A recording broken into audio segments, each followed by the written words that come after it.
very warm welcome to both amazing authors that are with us today for a very special Women's Day 2021.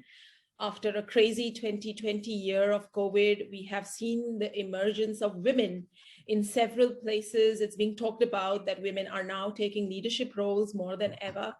I personally don't believe that's true. I thought women were always leaders. It's just showing up more on the screen nowadays.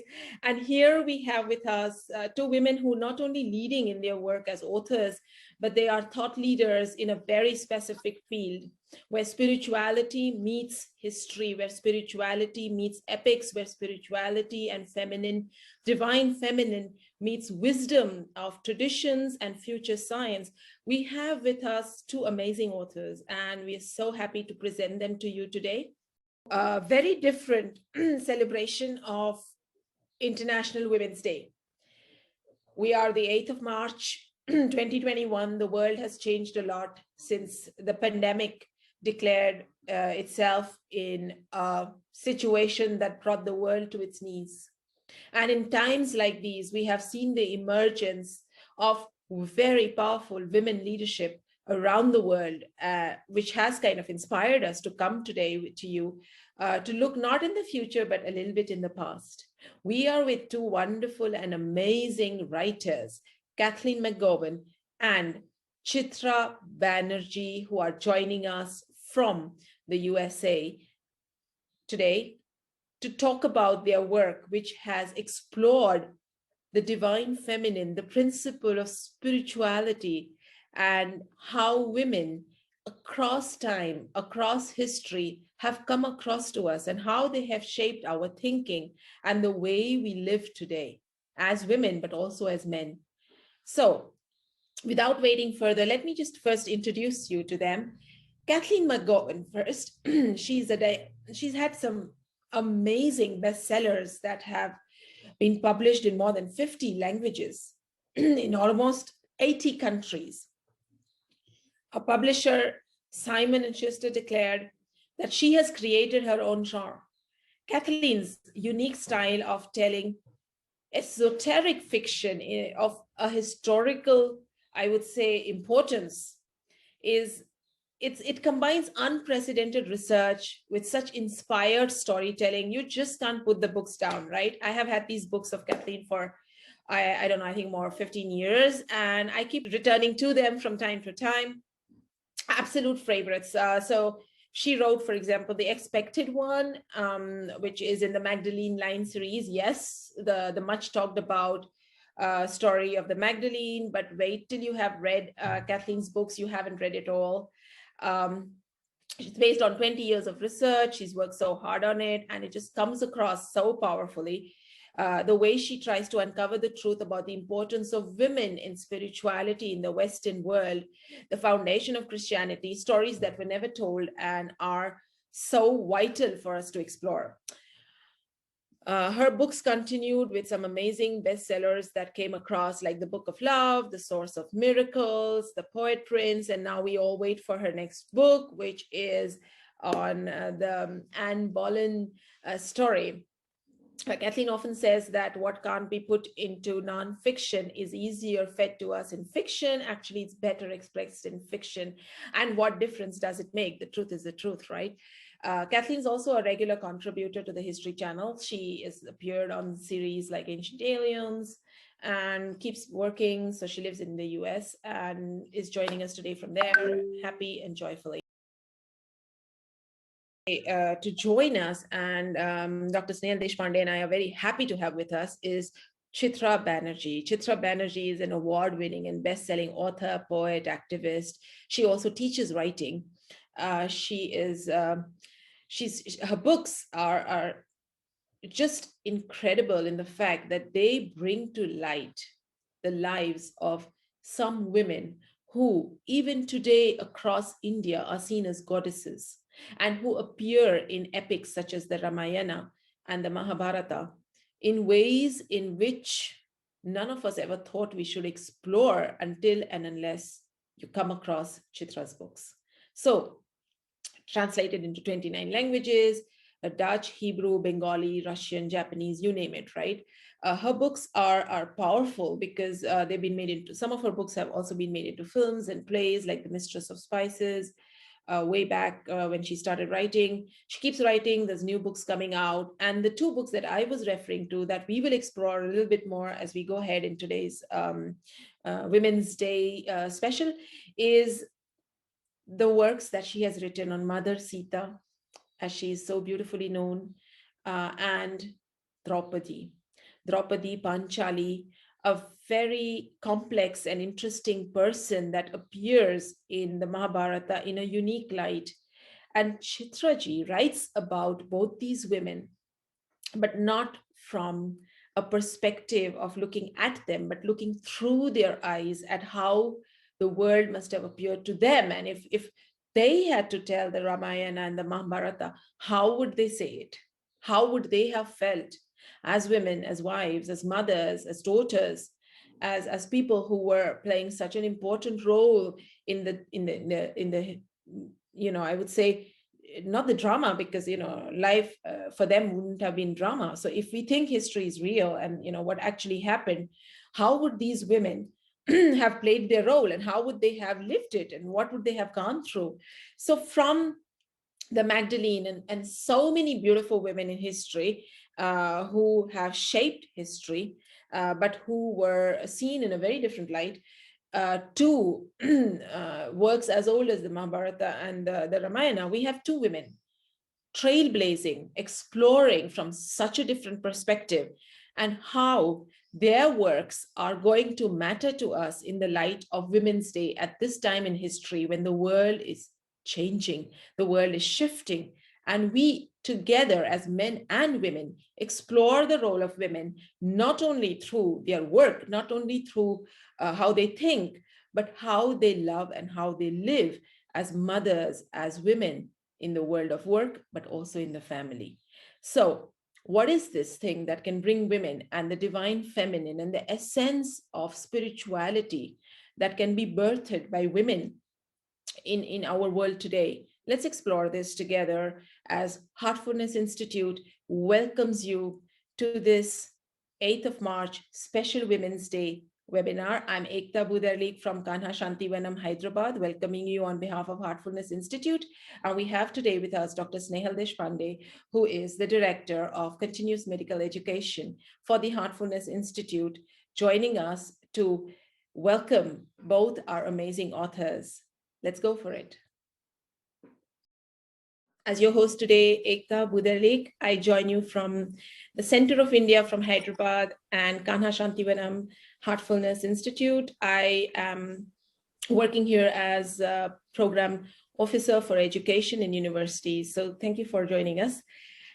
Let's go straight away. So both of you have written some amazing books. Let me start with you, Kathleen. Kathleen, what drove you to write about those amazing women, especially Mary Magdalene, Our Lady, as you call her, and what gave you that inspiration? So could you please just start? Sure, yeah. Well, I think for a lot of us, it all begins with our mothers, right? I had my mother and my grandmother were both very powerful presences. They were both very strong women, and so they were quite magical, in their way as well. But they were also really literate. And so I grew up in this environment of always being surrounded by literature, but also by strong women. My grandmother was a real pioneer, for example, in American television. She was the first woman to hold certain positions. So I grew up in this world of believing I could do anything, and that being a woman was a blessing, right? It was an astonishing, beautiful, extraordinary thing to be a woman. In fact, I had only brothers, and there were only boys in my family. So when I was born, it was this great thing to finally have a girl in the family. And so, that's how I was raised. And then when I was, a little bit older and I got out of school and went into the real world, I realized that the rest of the world didn't feel that way. It wasn't always so glorious to be a woman and in a lot of places, and certainly in business. And I was trained in journalism. My original goal was to go into political journalism. And I lived in Northern Ireland for a while. in the 80s when it was a very hot time to be there. There was a lot of conflict, and what happened is, as I was immersed in history, I mean, it's when you're in a war zone, it's like living in history every day, right? You're in the middle of it. And what started to happen is I started to realize that what I would read in the papers the next day was not what was really happening. Like, I realized that there was this disconnect between the things that I had witnessed and the things that were being reported. And that got my attention. So I started to pay attention, and I was realizing that the reporting was coming from, a particular type of attitude and agenda on a beat desk somewhere that had nothing to do with what was really happening. And so that really woke me up to this idea that if we can't really trust what's being written about today, what does that mean about history, right? And the farther back we go in history, the truer this is. When we go far back in history, what starts to happen is it becomes more and more and more narrow in terms of who gets to write history, right? Because the farther back we go, it's the wealthy, it's the educated. And for the most part in Western history, that's going to be the church. That's going to be priests recording history. And as you start kind of going back and looking at that, what you start to realize is there's a profound period of hundreds of years in Western history where history is recorded by monks who in many cases didn't even believe that women had souls, right? And so women were just eradicated from the story. And when they were left in the story, they were not in the story in any kind of positive way, starting with Eve, right? So all of that got me thinking, and I really started looking at how can we look at history differently? How can we find these stories of women that have been lost? And what are our options? If we can't trust what's in the history books, what can we trust? And that's when I decided I wanted to really become something of a folklorist and start really digging into the stories of these women in the places that they lived, and to start looking at who they really might have been and why they were either eliminated or scapegoated. And certainly Mary Magdalene she was such a good starting place for me. I wasn't at the time, I wasn't Christian, and I wasn't particularly interested in the Christian story, but Magdalene herself was such a prime example of how a woman's reputation is completely destroyed by history, right? So we know this because the church admits it. So that she was such a good starting point for me, because it wasn't just me as a woman coming out and saying, okay, women have been treated unfairly. It was me as a woman being able to come out and say, Mary Magdalene was treated unfairly. And we know this because you admit it. You, the church, admit it. You came out and said, yes, we lied about who she is and we shouldn't have. And now it's time to look at her differently. But for 1500 years, she had gone through this sort of terrible, terrible destruction of her legacy and her reputation. So she was really my starting point for this work. Wow. And that had a lot of implications, not only on history, but the way our society was shaped and the way it turned out to be, not only for women, but also for men. I mean, people think that it's just women who are implicated in the matter, but then the whole society, the children, the way we are brought up, the way we think, the conditioning that we have, it is really shaped by what. So your work is a witness to that, more than a witness. I think it's throwing light on something extremely profound and powerful in Western history, but obviously today it is affecting all of us because, there's a kind of thought that goes across continents, right? Yes, absolutely. Very true. So, okay. One of the things I think is what's really interesting is if you look at, how Christianity in the Western world developed, there are really two opposing types of Christianity, right? The first is the one that most people know about, what happened in Rome, how Roman Christianity becomes the Catholic Church and the Vatican, and it's a very hierarchical, very dogmatic structure and a place where women have no power, right?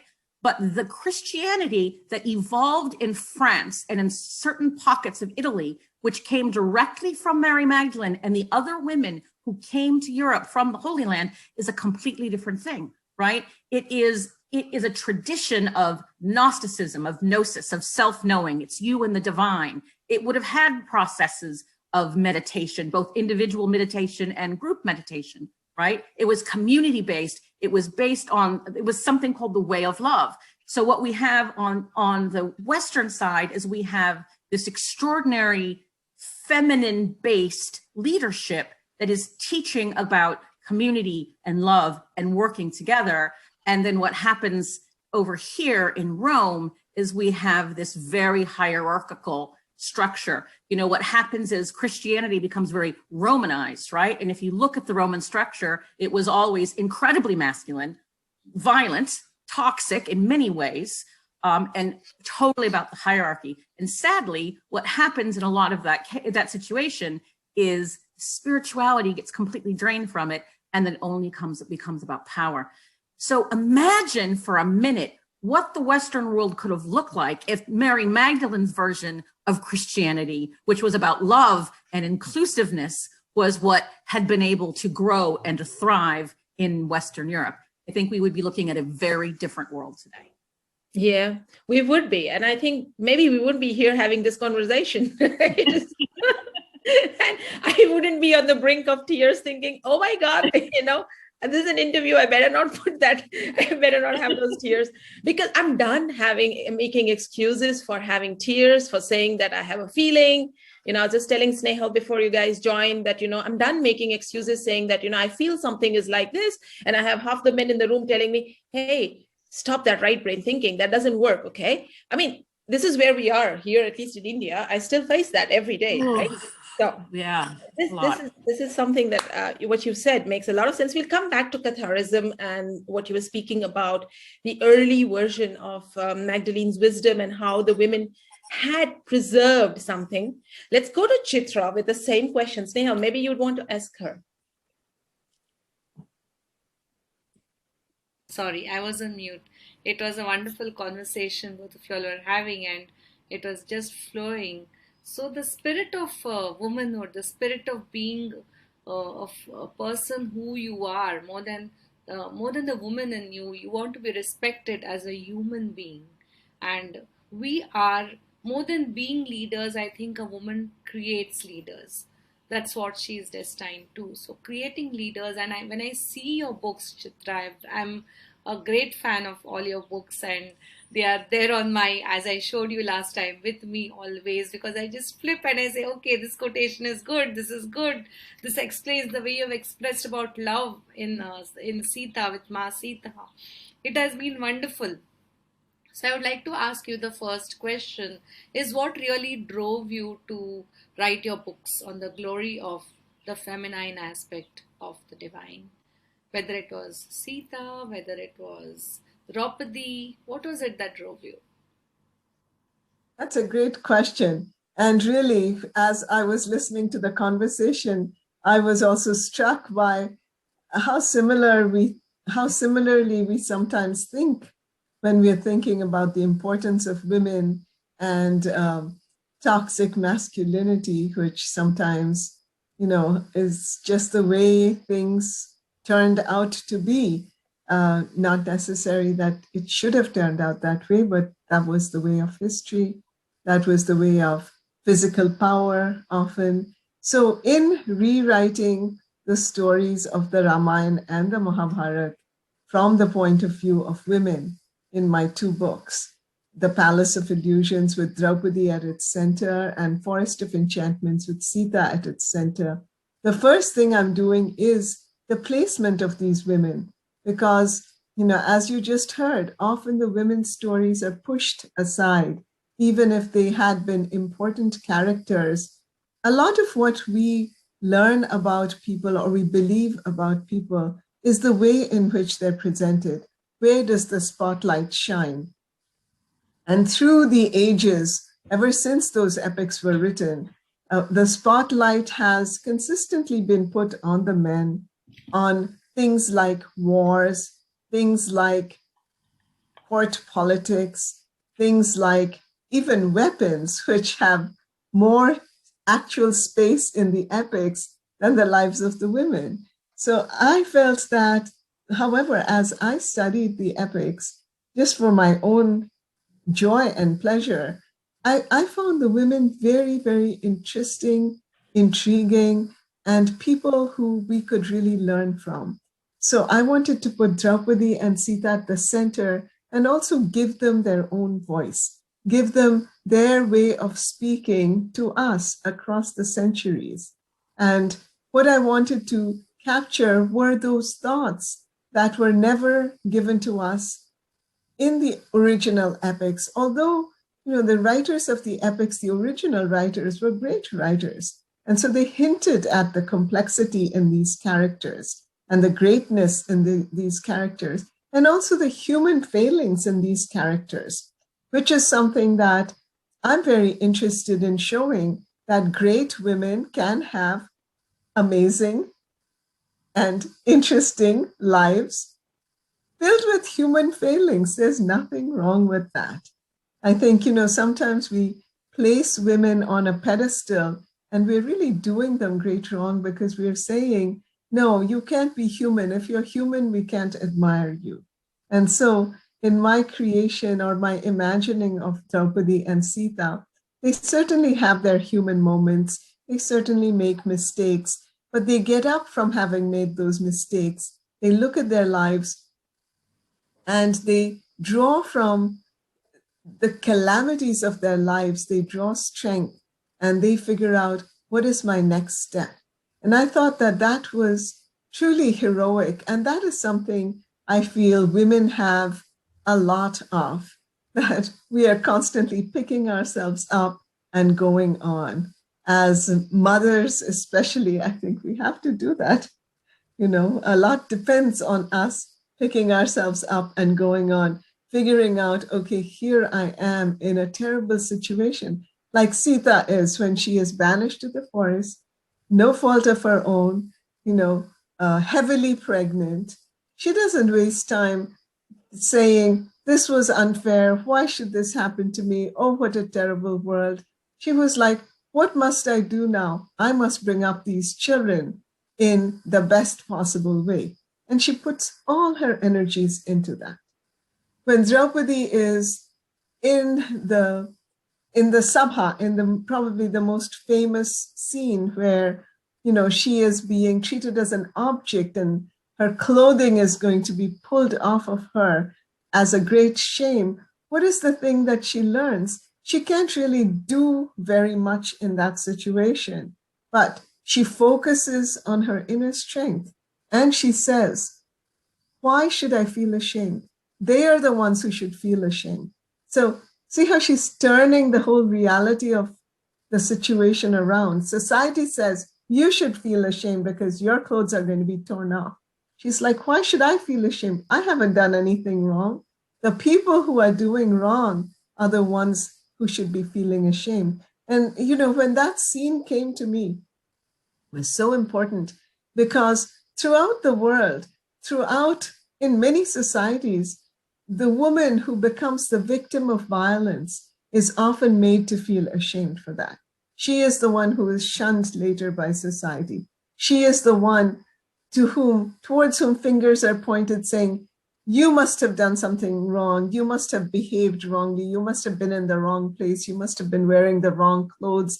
You must have been laughing too loudly, whatever, right? The victim is often shamed. And what Draupadi does, and I hope in this way that she is inspirational, is she stands up and says, I refuse to be shamed for something I didn't do. Wow. Absolutely. I mean, it's not just that. I feel when you speak about that scene, the way you portray it and the way this amazing woman, she's quite a firebrand actually, even in the version that the men portray. And she has this presence, but it is the entire shift from the perspective of men. Even today, we have these television depictions of these serial. I mean, recently we had in COVID times in India, they played the Mahabharata on television and it had the highest audience in the world ever for any televised series. So the people were just glued to their screen. And I was thinking, oh my God, they're going to watch this all over again and see her in such a state, So it's not just popular, it's the version that people just hammer into their kids even now, right? And then you have this book where this lone voice, and you have this woman who's saying, like you said, not making excuses, saying, I'm sorry for also being treated the way I'm treated, right? So it was a terribly moving, I mean, it's at times I can't just read it. It's so moving, right? And I come from a tradition where women, yes, like you said, Kathleen, you know, my mother and my grandmother, and the advice my grandmothers gave me, it keeps me alive. It keeps me clicking and ticking even today, you know.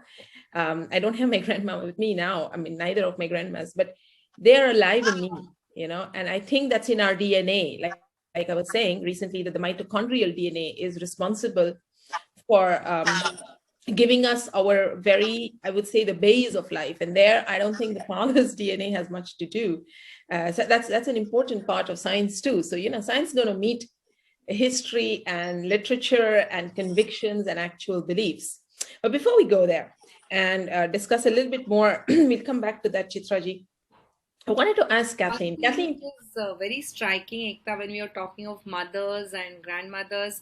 In her book, she has mentioned about how Sita's mother, instead of consoling Sita when there is a time when Sita feels she's going to say, "Oh my dear," and she says, "Just put yourself together," you know. That's something which I really love. She says, that's what my mother often used to say to me. She didn't have too much sympathy for all my weeping and wailing. So, you know, you're right. Our mothers live on in us in the values that they've taught us. So I love that. Very important. It's very important which values we pass on to our children. As women, we have to be very, you know, conscious of that. Especially our daughters. I think that's the shaping of them. And that's where India definitely has a problem, because the accepted way of things is so different.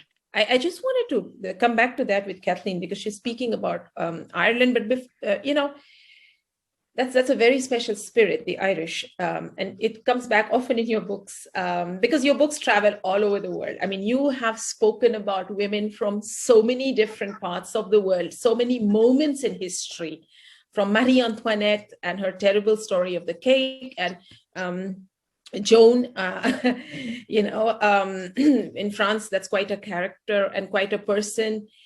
I wanted to ask you, your slogan, the one that, you know, really struck me, the banner with which she goes out to battle, right? The truth against the world.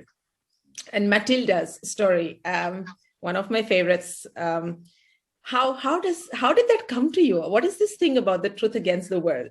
That is not my creation. That was the actual battle cry of a 1st century Celtic warrior queen called Bouderlique. And what is extraordinary about Bouderlique's story, quickly, is she was the first of the Celtic tribes to fight back against Roman incursion into her land and win. And ultimately, when the Romans attacked her people and raped her girls, she declared war on them and invaded London. And it was considered an absolutely insane thing to do. No one could possibly defeat the Romans, and she did. But one of the things that she did, the reason her battle cry became the truth against the world, and this is really interesting, because we're talking about the 1st century, but it was already a propaganda war. And what was happening was the Romans were leafleting, saying that Bouderlique's tribe were barbarians, right? And lied about who she was and what kind of people they were, and you know, invented sort of vile things that this tribe was guilty of, and none of it was real.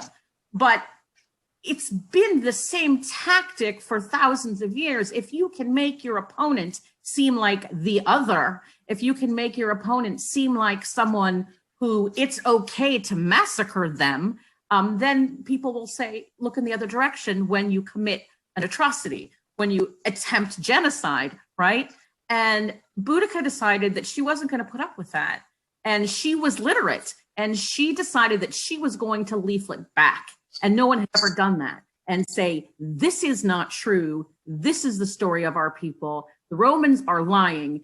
And that's why her battle cry became the truth against the world. She was not going to let them get away with massacring tribes of Celtic people, including the Iceni, which were her tribe.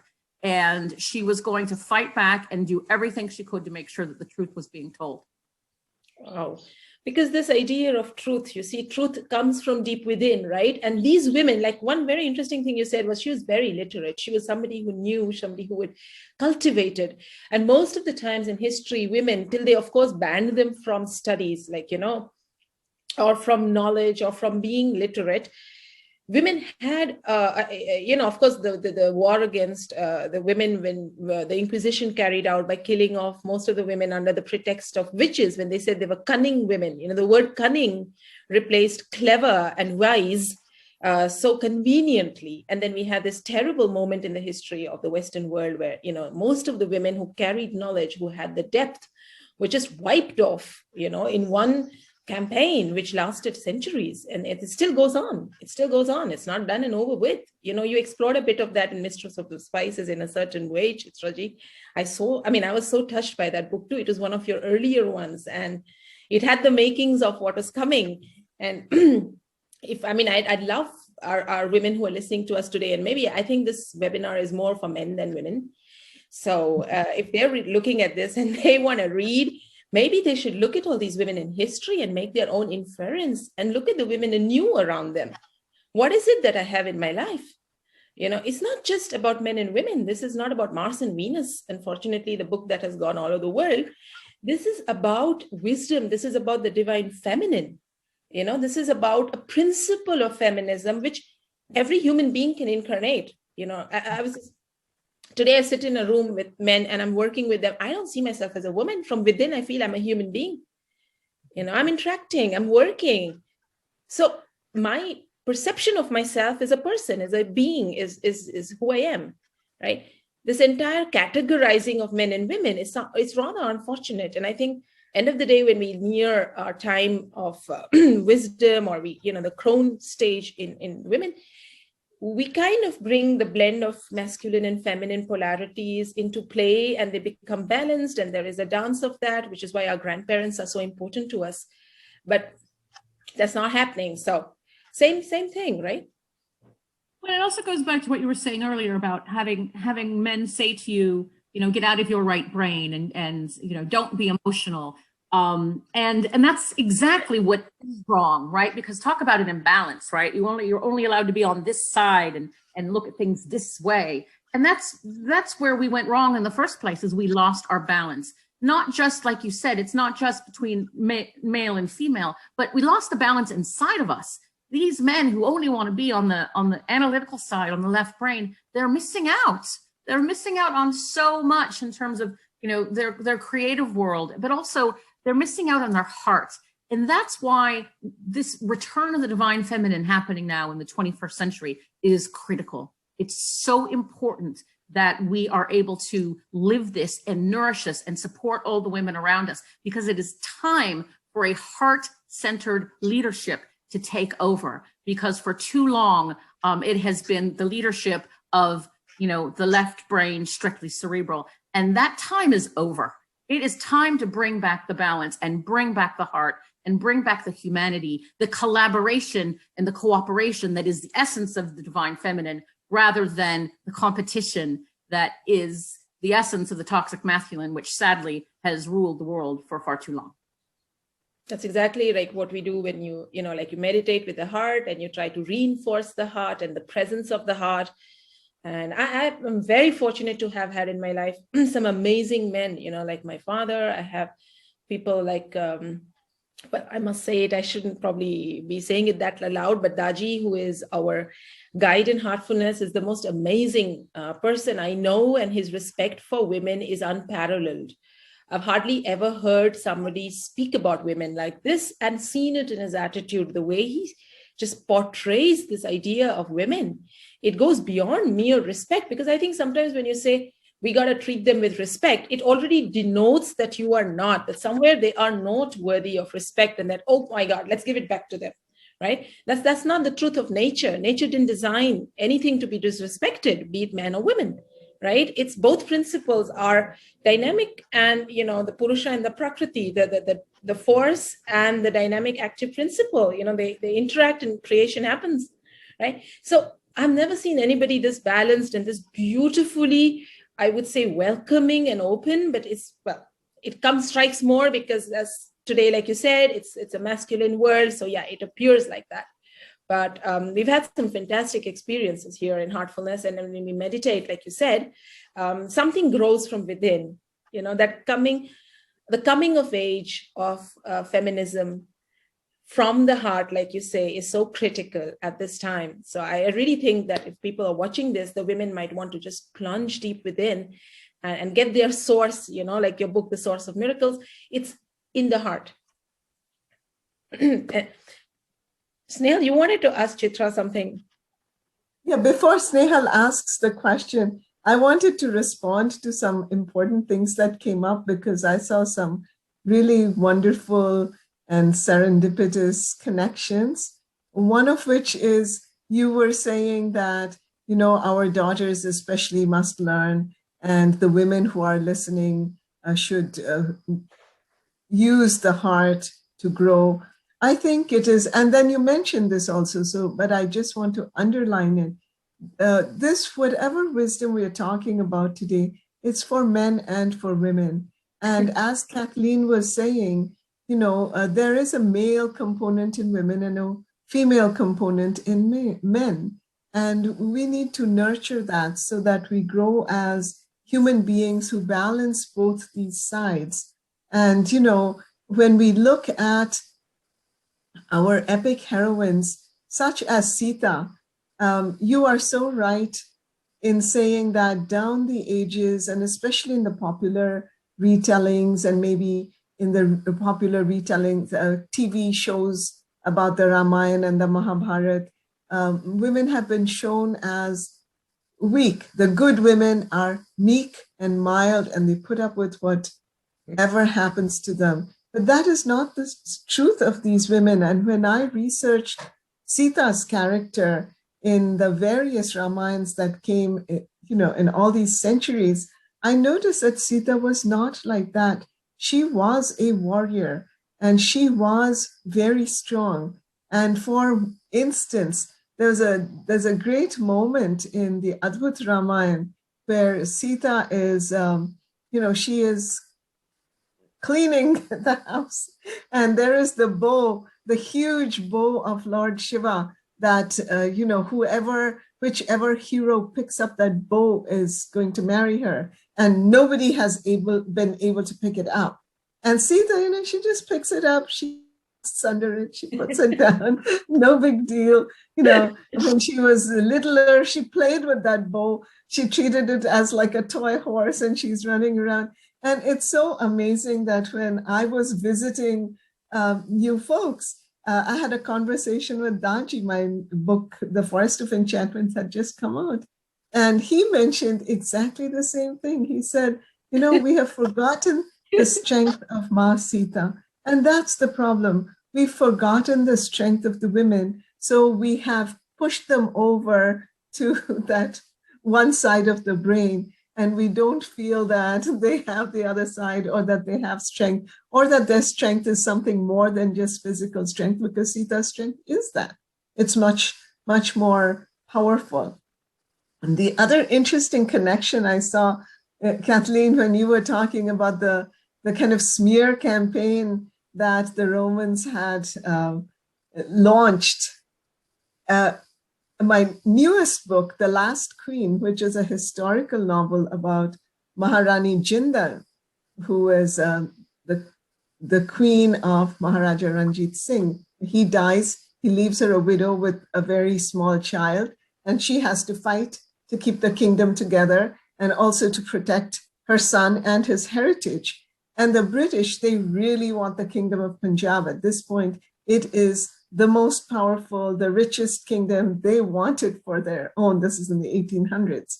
And so what do? They launch this smear campaign against Maharani Jinda, saying she's an immoral woman, she has lovers, whatever. I mean, they just create this terrible campaign trying to turn her people against her.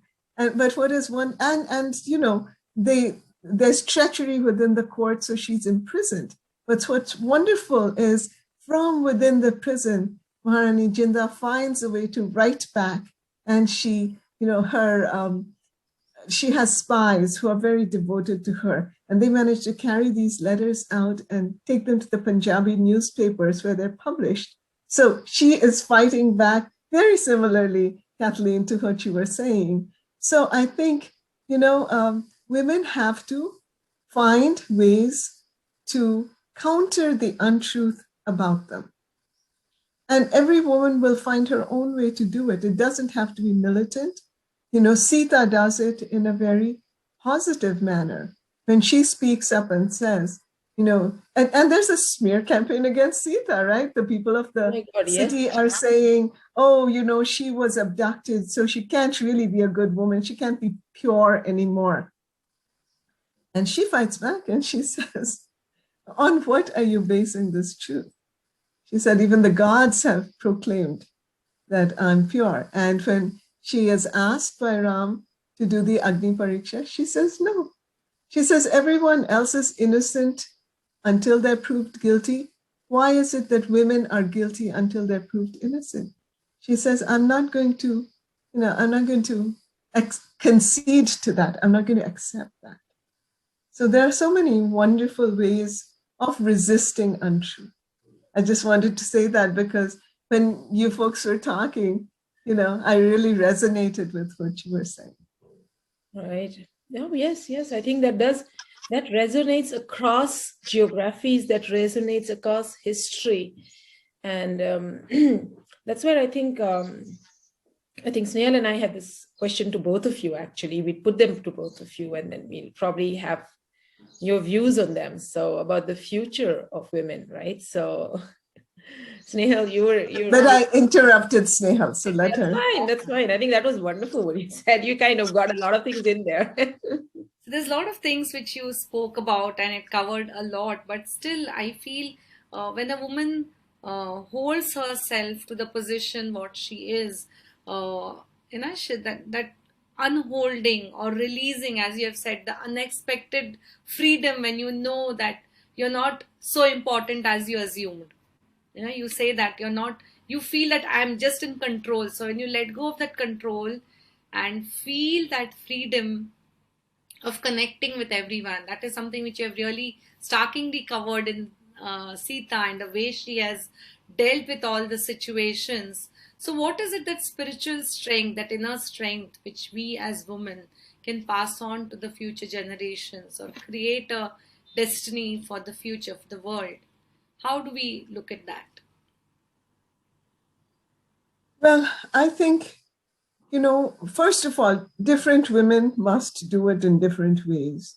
So, and I really want to underline that because so often down the ages, in the books, in the teachings that men passed on, there was only one right way of doing it. And if you didn't do it in that way, then you were wrong. And it was more of that thinking, that very precise thinking that kind of had boundaries around what was acceptable, especially for women. So the first thing I want to say to women is to really think about it on your own. It's so important not to look elsewhere. Of course, we will get many, we will have people who do tell us wonderful things and we will be inspired by them. But that inner source of wisdom, that inner source of spirituality, that is what we have to reach into. And we were talking earlier about meditation. I think meditation puts us in touch with the inner teacher, the inner teacher, the goddess. I think of the goddess Saraswati as a symbol of that inner teacher who is in the hearts of all women, of all human beings, really. But here we're specifically talking about women because perhaps they're more in need of finding their inner strength, because there are many forces aligned against them in the outside world, forces that don't want them necessarily to change and to take their rightful place. So I would say that in the most difficult moments, both Sita and Draupadi, they reach inward and they find the strength that's in them. And that is what allows them, for instance, when Sita is in the palace, is a captive in the palace of Ravan. She never goes into the palace. She refuses to set foot in the palace. So she's a captive in the forest, in Ashok Van, the garden around the forest. And she is surrounded by these terrible Rakshasis, women, right? Women guards. And I think that there's something very symbolic in that. And very ironic, because I think women can be such great supports. We have the potential to be such great supports for women. But often we find that women are most against women also. Women perhaps of a previous generation who had to go through hardship, and now they're like, why shouldn't you go through what I went through? So I think these are symbolic when we see them. But she has nobody around. She cannot reach back to Ram. She cannot reach out to her father or her mother. Nobody's there. And in that darkness, she has to reach inward and find her strength. And her strength is such that, the Asura king, Ravan, cannot do anything against her. And at the end, he is forced to respect her. And he does respect her. He never tries to violate her. And I hope I was able to show that dynamic in the Forest of Enchantments, that when Sita reaches inward and says, I will be true to my values no matter what happens to me. And I think we all have the ability to do that. We have to be intelligent in how we use that inner power, but we have that. And that is what I would say is a very, very important part of being a woman. And if we are to succeed in today's world, reach into that spiritual power that's inside us. And certainly meditation is a wonderful way of doing it. Yep. I hear that. As I see, slowly there is a shift between earlier women's days were kind of meant to give women back their equality, fight for something, which was again induced by a very masculine way of thinking. Today, I think it's more like celebrating women. It's becoming softer. It's becoming more evident. It's becoming less competitive, because even the competitive model is very masculine, whereas the cooperative model, the model of oneness, of unity, is very women focused, because it comes from the principle of creativity, which is, I would say, inherent in the way a woman gives forth life. Right. So I'd like to explore this with Kathleen, this may be one of our last questions because we're practically out of time. I'd love to have this conversation go on for a while, because this is a moment, at least in my life, this is a moment. But I was wondering, Kathleen, today I see women going towards trying to be like men, throwing out their femininity. It's like, throwing out the baby with the bathwater. Whereas if we can retain who we are and we have this innate capacity to have the wisdom of traditions, to keep values intact, to give importance to love and, understand sacrifice, because it is so much within ourselves. And it's like genetic memories coming down from our mothers and grandmothers. So we can't just throw that away in the name of masculinism. And, you see these women being made to live up to the standards that the past has dictated. So how do you see the future for women in this new context of celebrating womenhood? I think it's really exciting, actually, because I think that it is visibly changing. And this idea of sort of women in the model of the masculine is really, I think it's an old paradigm, and I think its day is behind us. I really do. I live in Hollywood, and I worked in the studios through the 90s and early parts of the 2000s. And in order to succeed as a woman in that environment, you had to behave like a man, right? Had to really be, you had to be. It was very cutthroat, and part of that is because there wasn't enough, right? If there were 5 positions, there was only one that was going to go to a woman, and everyone knew that. It was like, So you had to fight for it. And it bred this really unhealthy competition. And again, competition is a masculine element and not a positive one, right? And so what I'm seeing is that has really run its course. And certainly here, there's been so much awakening in the last couple of years with Me Too and Time's Up and these movements of women saying, hey, we're not doing this anymore. We're not going to allow ourselves to be harassed in the workplace. We're not going to allow ourselves to be treated this way in the workplace. And we are going to stand our ground here, and we're going to say enough is enough. And it has taken some very, very strong women to do that, but it has really created a movement. And so I see, certainly in my world, I see a huge shift, even in, just in the world of television. All of a sudden, the producers want more material about women. Women's stories are becoming more interesting. More people want to hear, stories of women. So there's a much more open discussion and dialogue about all of the things that still need to change. But I wanted to say something going back to what Chitra's saying. Again, so many parallels, and whether it's Sita or it's Mary Magdalene, you've got these women who have endured real hardship and real tragedy, and yet they don't have time to sort of sit down and worry about it. They are going to just keep moving. And it is this idea of perseverance. Perseverance is a trait of the divine feminine that is something that is really coming forward. We're seeing how hard women have worked, this sort of sterner stuff that women's dreams are made of. And I think that we are really entering into a new age. I really believe that. And in order for that to happen, I agree with absolutely everything that Chitra was saying about we have to go within. We have to be heart-centered. We have to be spirit-centered. In order to be good leaders, we have to be good people, right? And so that's where I truly believe we're going. But I think this idea of perseverance, of moving forward, and learning and growing from what we have been through is the future. But the old paradigms are old paradigms. We're not doing that anymore. We're creating new paradigms for a new world. And that new paradigm is also about a collaborative, beautiful, supportive, loving global sisterhood. And that's what we're building. Wow. And that is such a message of love and hope on a day like this. I'm ever so glad we got together for this. And I wish this could go on. And I'm sure that so many of the people who are going to listen to this would certainly have questions and feedback for you. And I wish we could do this all over again, because there's so much to explore.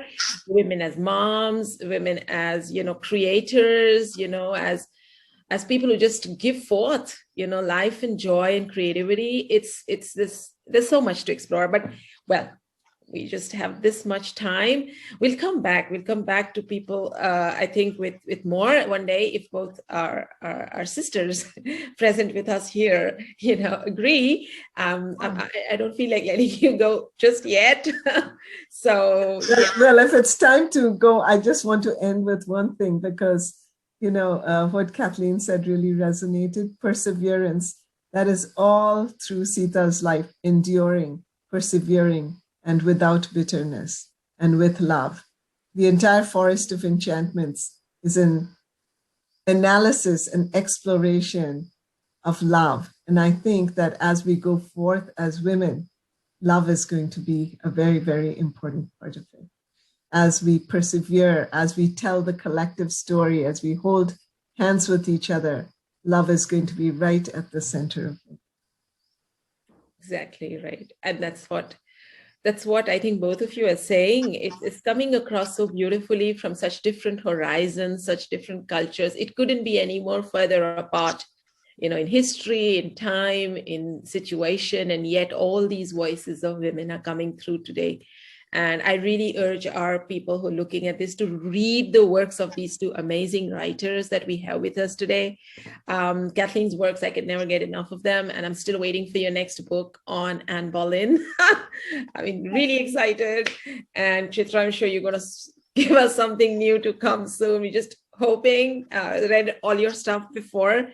So please explore, explore, explore. And while we are at it, I would like to suggest, if you had a few minutes, sisters, could we finish this amazing moment with a bit of heartfulness relaxation so that we could lead our girls into, and of course the men, all of them watching us, to a little bit of heartfulness relaxation and getting into our hearts. If we can do that for 10 minutes, would that be okay for both of you? Are you fine with that?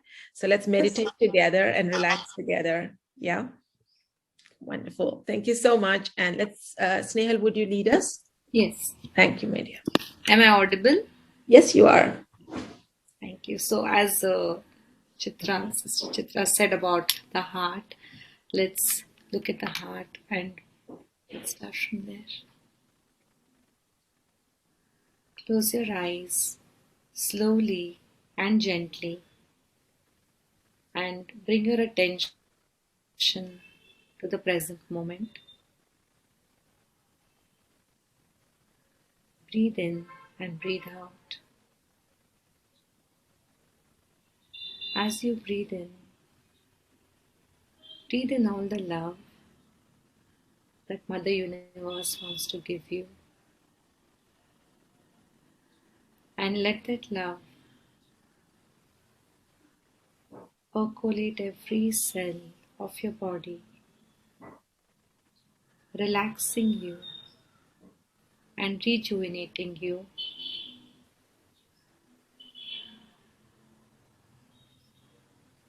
When you breathe out the joy and happiness to every single heart connected with you, to your atmosphere. Let us all feel the connection of love within and without. Let us start with heartfulness relaxation. Bring your attention to your toes and gently relax them. Allow the positive energy from Mother Earth to flow into every cell, rejuvenating and relaxing.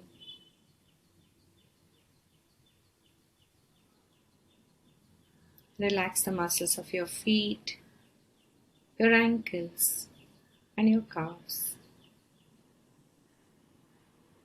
Relax your knees. Bring your attention to the place where you're sitting and gently let go and relax. Relax your thighs, your hips,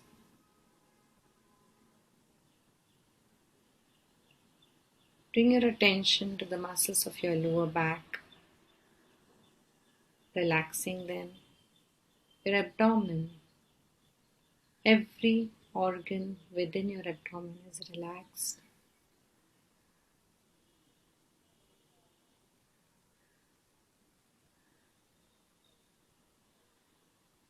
Relax the muscles of your middle back and your upper back. Just let go.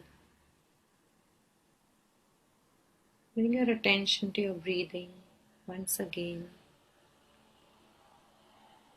Feeling the chest wall relaxed.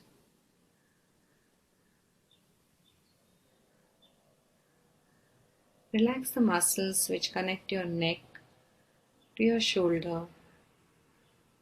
Let go. Just drop your shoulders.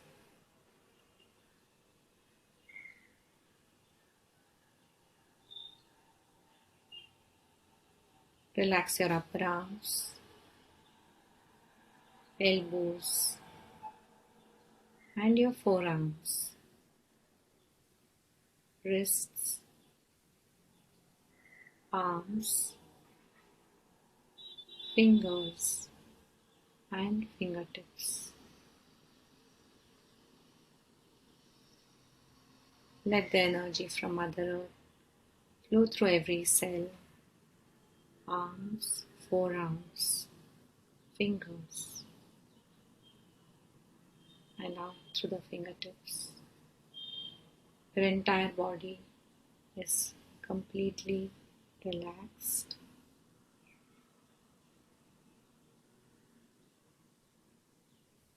Bring your attention to your neck. Relax the muscles in front of your neck and behind your neck.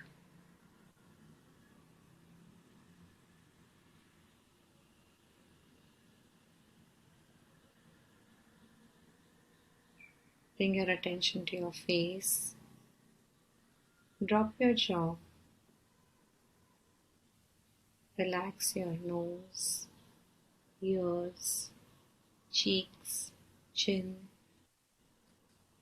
eyes, muscles on your forehead, top of your head, back of your head, up to the base of your neck.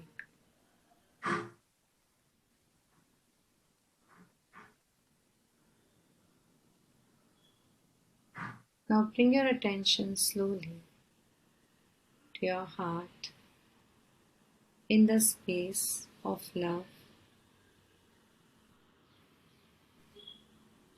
Just feel yourself there.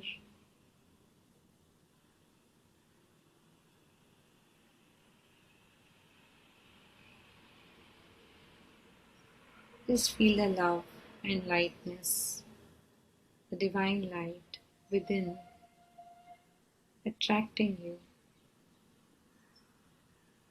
within yourself.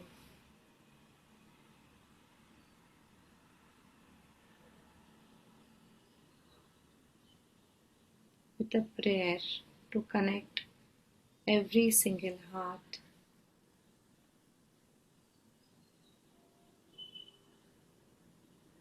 And with gratitude to the universe for all the love and the opportunities given.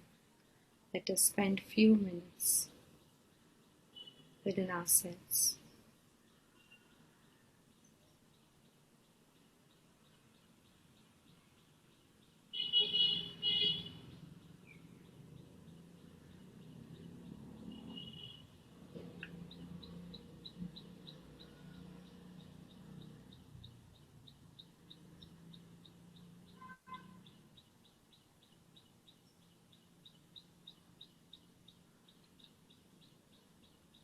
That's all. Very slowly and gently open your eyes.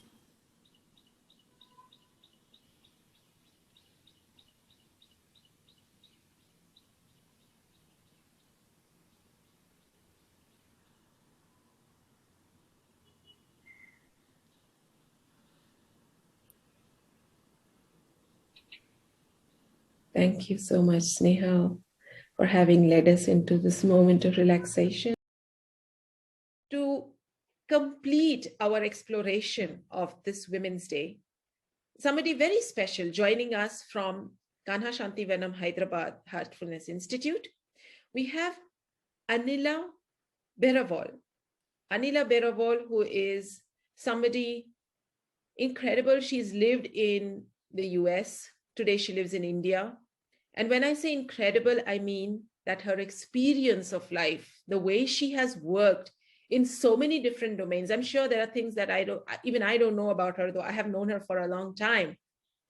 I've appreciated her strength, her wisdom, the way she is incredibly protective of everything around her, of people, her generosity, but even more so, the clout and the intelligence she shares in her work. I have known her to carry major construction projects. I've known her to cook the most amazing things and take care of so many little details that I'm amazed. And today when we've invited her here, it was actually Anila who, she was the one who introduced us to Chitra Banerjee, and Chitra's been a friend of hers for a long time.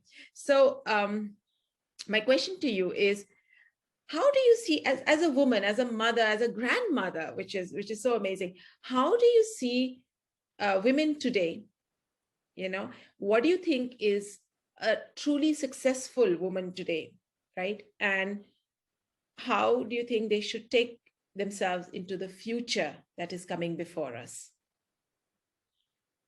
Well, I see a lot of young girls, young women who are just married, and there's a big generation gap, of course, between me and these young girls.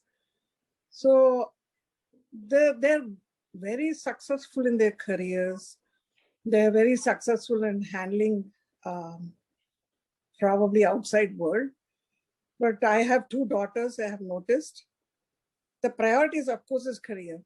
But when it comes to home, they're reluctant to put in that time into the little things for the family, which is going away slowly, which I feel sad sometimes. That brings a bond between the whole family is sometimes cooking. When you cook for your family, my grandson always asks the question, Mom, did you make this?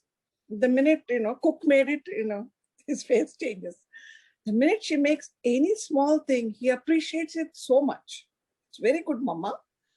So sometimes I feel that little balance should be there too. Career is excellent and they're excelling.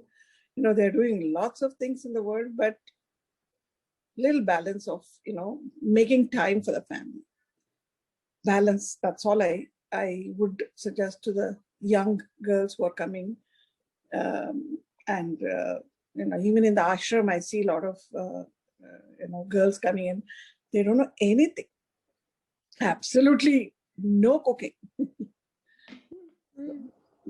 Yes, but, cooking is seen as a traditional skill, right? Where that it isn't. Like, it's something so extraordinary to know how to cook, right? Yeah, they don't know basic things. So that is sad part, that they're losing that from, it goes away when you pick up from your grandparents and your mother and your aunts.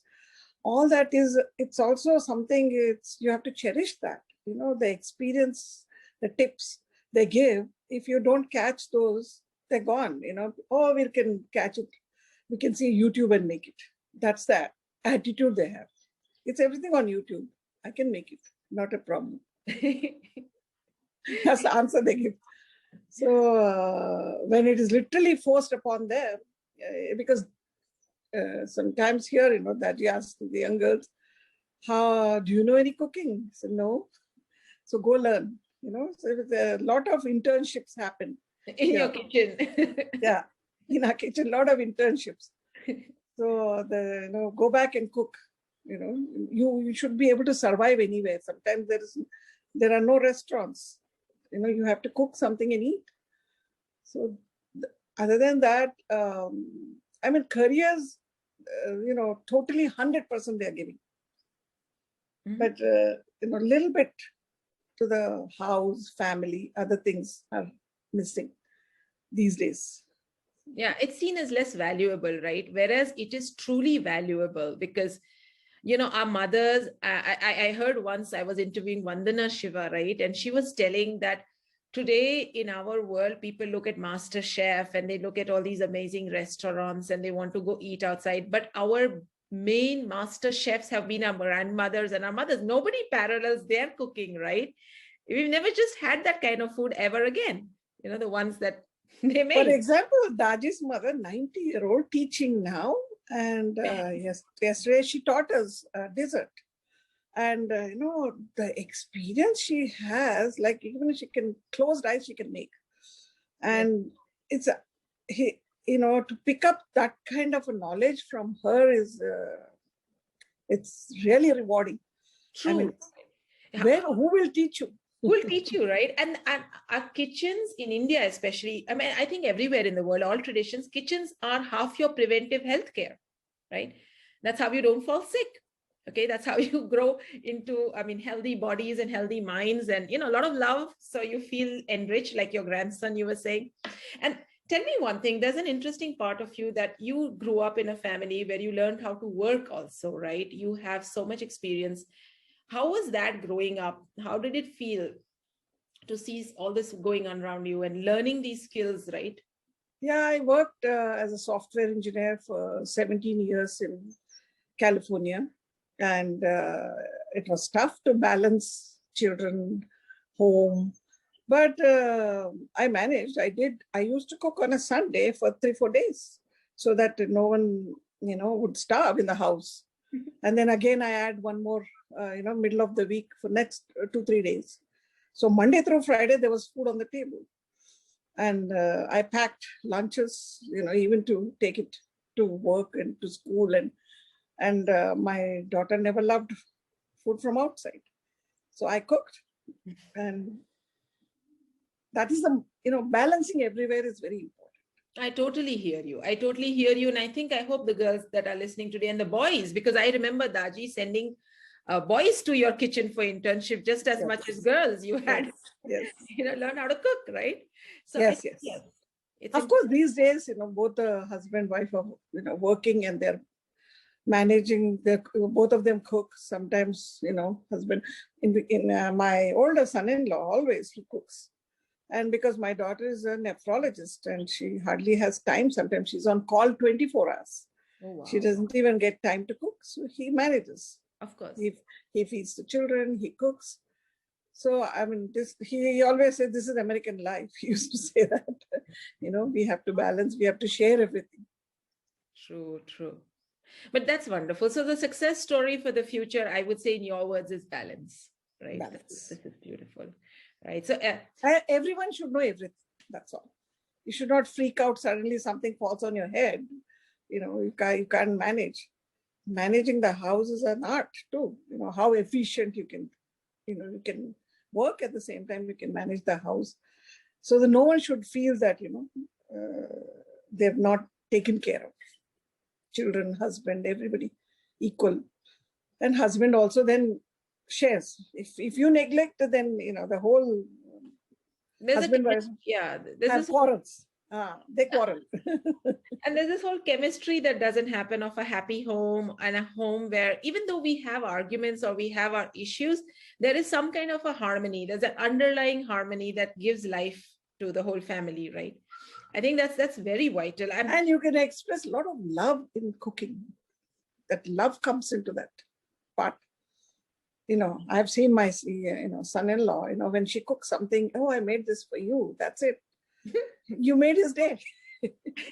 You did, right? That's exactly. So it's the easiest way to express love in a way every day, right? So, right. So I'm so thankful. And I think somewhere when you speak of balance, you're talking about being able to bring yourself into the center of yourself, meditate. We were speaking about heartfulness earlier on in the program. So it's where balance originates. So like even I've lived with Chitra, I've stayed with her. Since I've observed, even though she's such a busy writer, she'll make sure she'll cook something for the family. And she does writing her at night when she has time on her hand. But yeah, she's she's a perfect example. She always cooks something because her husband doesn't know much. Well, time to learn, but it's true. When I see like Kathleen, who was with us also on the show a little earlier, same thing with her. I see her posts on Facebook. It's all about her grandchildren. It's all about, that love that emanates from being who you are and owning up to being a woman in the most natural way. So balance is something we create with aplomb, in the most natural way. It comes to us, right? And meditation there kind of hits the nail for us too, because we need that to keep our balance, right? Sometimes it can go completely. Yes. So that's prioritize. That's all. Very true. Prioritize and how drawing line where how much I will put in time into what. Right. That's very well said. So thank you so much for being with us. Thank you for giving us these very, very, I would say, vital pieces of wisdom. It's like pearls of wisdom we needed. And I hope that in the future, all our girls who come to Kanha can come and, sometimes just take a few moments with you, because yes, there's a lot to give and a lot to share. So next time, I think we may have more such webinars, and we'd be happy if you're with us. So thank you. Thank you for giving me opportunity. Thanks. Thank you for this. Bye, Anila ji. Thank you so much. I cannot thank you enough, both Kathleen Mcgowan and Chitra, Banerjee to join us today, and just wishing you all the best and hope you keep inspiring readers with your work. So beautiful, so touching. And in the name of all of us, we thank you. And from Heartfulness Institute, we thank you. We hope to see you here soon again. And stay safe, stay fine. Thank you so much. A big It was hug. a privilege. Thank you. Thank you. Thank you.